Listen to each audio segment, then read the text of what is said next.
প্রতিষ্ঠাবার্ষিকী উপলক্ষে Shekherhat union BNP বাজার BNP কর্তৃক আয়োজিত আজকের সভাপতি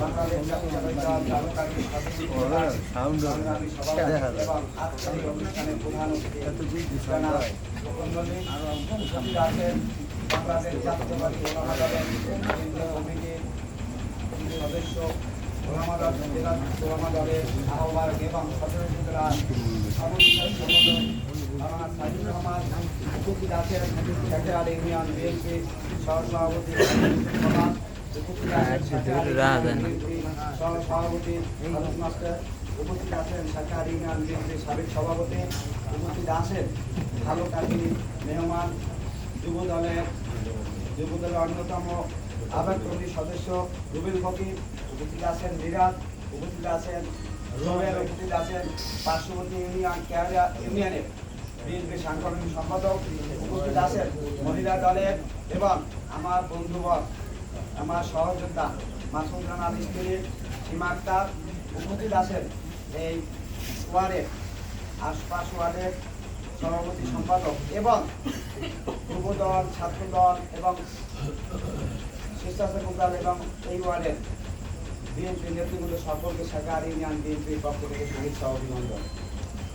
সংগ্রামী সাথী বন্ধুগণ, আপনারা জানেন আমার অনুষ্ঠানের আগেই আমি আসার আগে আমার প্রধান অতিথি এসে গেছে, কারণ আমরা পার্শ্ববর্তী প্রতাপুর, বঙ্কুড়া এবং নন্দিকারী পুলিশকারী আমাদের মত বিনিময় সভা চলছিল। আপনারা জানেন ইতিমধ্যে আমাদের তারেক জিয়ার নির্দেশ এবং জেলা সদর উপজেলার নির্দেশ মোতাবেক আমি আমার সহযোদ্ধাদের নিয়ে শেখেরহাট ইউনিয়নের 9টা ওয়ার্ডে নবায়ন এবং সদস্য সংগ্রহ কার্যক্রম চলছিল আমাদের। আর না ধারাবাহিকতা আজকে 6ষ্ঠতম ওয়ার্ড সদস্য সংগ্রহ চলছিল।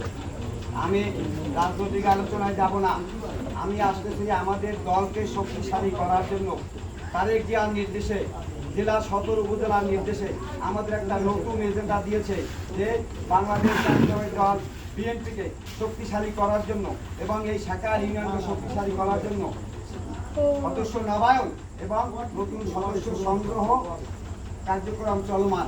সেই চলমানের ধারাবাহিকতায় আপনাদের এখানেও আমি গত পরশুদিন এই ওয়ার্ডের মত বিনিময় সভা এবং নবায়ন কার্যক্রম সভা চলছিল। সেই প্রোগ্রামের দিন শেষ সময় রাত্রে আমাকে এই ওয়ার্ডের সভাপতি এবং ভুবনের সভাপতি বলছিল, রফিক ভাই প্রতিষ্ঠা বার্ষিকী উপলক্ষে আমরা আগামী দিনে একটু এই জায়গার বিএনপি যারা আছে একটু আনন্দ ফুর্তি করবো, একটু খেচুড়ি আয়োজন করবো। আমি অনুমতি দিয়ে গেছি, কারণ শহীদ জিয়ার দল বিএনপির প্রতিষ্ঠা বার্ষিকী, এখানে আমরা অন্য কোনো অনুষ্ঠান করতেছি না, তাই আপনি করেন। কালকে আমি যত সময় এসে গেছি বৃষ্টির জন্য হয় না, আবার কালকে সে আবারও বলছে আগামী দিন করবো এবং খোকন ভাই কথা বলছে তাকে তো অনেক অবশ্যই শেষ সহ ইউনিয়ন বিএনপি অঙ্গ সংগঠনের প্রধান থেকে নেতৃবৃন্দ ইনভাইট করে। আমি আশা ঢোকার সাথে সাথে একটু ব্যতিক্রম পাইলাম, কিন্তু এই ব্যতিক্রম আমি যদি মনে করি অমুক জায়গায় বিএনপির অনুষ্ঠান চলে আমি দাওয়াত পাই নাই, আমি অন্যত্র দাওয়াত শুনেছি, আমি মনে করি আমার আসা উচিত। কারণ বাংলাদেশ জাতীয়তাবাদী দল বিএনপির অনুষ্ঠান কিসের অনুষ্ঠান? ওই দলের প্রতিষ্ঠাতার অনুষ্ঠান, দলের প্রতিষ্ঠা বার্ষিকী অনুষ্ঠান, সেখানে আসা। তারপরও এই অনুষ্ঠান যারা আয়োজক তাদের উদ্দেশ্যে একটু যুক্তি কথা না বললেই নয়, যেহেতু তারপরেও একটা ইউনিয়নের প্রধান, সেকেন্ড, থার্ড এরকম কিছু ম্যান থাকে। তারপরে সর্বোপরি সদর উপজেলা ধর্ম বিষয়ক সম্পাদক আরও 3টা কথা বলছি, সে এসে কেন ওখানে গাড়ির গ্যারেজে থাকবে, তার তো বসার কথা ছিল প্রধান অতিথির পাশে, সে কেন এই ভাই বাইরে জানি না, ভুল ত্রুটি হইতে পারে, তারপরও আগামী দিনে এইরকম ভুল আমাদের যেন না হয়। ঠিক আছে, দুইটাই বসে গা আবার হয়ে গেছে, আমরা বসতে পারি। তারপর আজকে আমার ভারপ্রাপ্ত সেক্রেটারি সে আসে না, সে এলাকায় তাকে একটা দেওয়া হয় না, যদিও আমি তাকে বলছি। তারপর আমি মনে করি এই এলাকা থেকে এই জায়গায় যে আয়োজক তারপর ভাই এর বলা উচিত। যাই হোক, আমরা কাদা ছোড়াছড়ি না করি বা শক্তিশালী করতে হলে আমি গত 5 তারিখের আগে 1 বছর আগে থেকে এই এলাকায় বেশি আসতাম, আমরা এখনো আসি। আমি বলে গেছি একটু আমি ব্যতিক্রম ধর্মী অনুষ্ঠানে যাবো, যেহেতু দলকে শক্তিশালী করতে হলে কি লাগে সেই ব্যাপারে একটু বলি। আমাদের এই ইউনিয়নে 2টা উত্তর দক্ষিণ অনেক বড় ইউনিয়ন এখানে আসছে, এবং এই জায়গার স্থানীয় নেতৃবৃন্দ ছিল, তাদেরকে বলছি যে এই এলাকায় দলকে শক্তিশালী করতে হলে আমাদের একটা বসার জায়গা লাগবে। কারণ আমরা 5 তারিখের পর আসি, যখন বসি 15, 20, 30 জন আমরা একটা দোকানে বসি, আমাদের ওই দোকানেরও ক্ষতি হয়, আমাদেরও ক্ষতি হয়। তারপরে আমরা বসার পর মে মাসের 30 তারিখে আমরা এই অফিস নিতে সক্ষম হয়েছি। কারণ এই এতগুলো লোক অল টাইম থাকে, এখানে অনুষ্ঠান হবে, আর এক জায়গায় অনুষ্ঠান হবে, ইউনিয়নের যত জায়গায় অনুষ্ঠান হবে আমরা যাবো এবং আমরা ওদেরকে উৎসাহিত করবো। সর্বশেষে একটি কথা বলতে, আমরা কিন্তু বিএনপি ক্ষমতায় নেই, আমরা ক্ষমতার দ্বার প্রান্তে।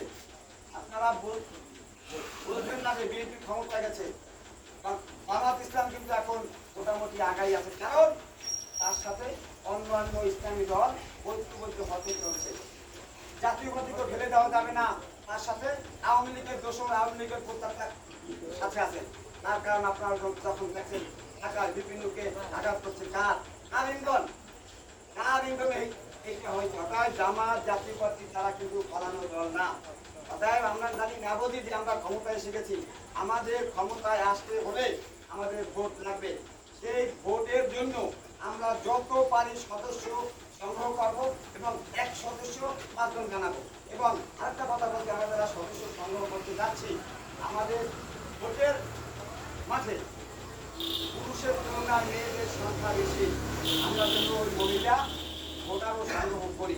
কারণ আগামী দিনে বিরাট একটা কথা বলছে যে আমরা রাজনীতি করি, আমাদের ঝালকাঠি 2 আসন থেকে যদি এমপি হয় বিএনপি, আমাদের মূল্যায়ন আছে। দল ক্ষমতায় যাবে কিন্তু এমপি নাই, আমাদের কিন্তু মূল্যায়ন নাই। অতএব বাংলাদেশ জাতীয়তাবাদী দল বিএনপি প্রার্থীকে জয়যুক্ত করতে হলে আমাদের সংগঠনকে শক্তিশালী করতে হবে। আমাদের মাঠে প্রান্তে বাড়ি বাড়ি গিয়া ধানের শীষের ভোট চেয়ে এই আসন থেকে বিএনপিকে জয়যুক্ত করে তারেক জিয়ার হাতকে শক্তিশালী করে বাংলাদেশ জাতীয়তাবাদী দল বিএনপিকে সরকার গঠন করার সুযোগ দিয়ে আমরা আগামী দিনের পথ চলার করতে সক্ষম হব, এই আশা ব্যক্ত করে সকলকে ধন্যবাদ জানিয়ে আমি আমার সংক্ষিপ্ত বক্তব্য শেষ করছি। আল্লাহ হাফেজ। আমার এবং এই অনুষ্ঠানের বিস্তারিত সাংগঠনিক ও রাজনৈতিক বক্তব্য দেবেন আমাদের সদর উপজেলার সংগ্রামী সাধারণ সম্পাদক জনাব খোকন মল্লিক। ওনার মুখ থেকে আপনারা মূল্যবান বক্তব্য শুনে তারপর আমাদের পরবর্তী অংশগ্রহণ। ধন্যবাদ সকলকে।